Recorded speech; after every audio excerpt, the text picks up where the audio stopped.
Hello mga ka-idol, dito naman tayo sa bagong video natin mga ka-idol. Ituro ko sa inyo mga ka-idol, ibigay sa inyo mga tips ng paano mag-ano ng gamot. Wala kang pambili ng gamot ba? Kaya wala kang pera.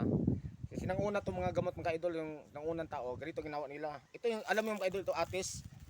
Yan.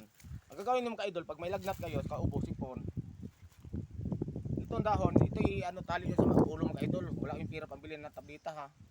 Saka, pag may sipon ka mga ka-idol, ito, gagawin mo itong idol, ito, yan, isang dahon, yan, pag may sipon ka, ilagay mo rito, yan, sa ilong mo, yan, dahon ng atis ito mga idol ha, yan, ito gagawin mo mga idol, yan, pag may sipon ka sa kalagnat mga idol, tingnan mo mga idol, di ba, pugi, sa totoo mga idol, ito yung gamot ng ano, ng unang tao mga idol, wala pa tablita natin mga idol, yan, ito yung ano, puno ng atis, ito yung dahon niya, gamot ng mga idol, may lagnat ka, ubos sipon. Ito gagawin mga ka-idol.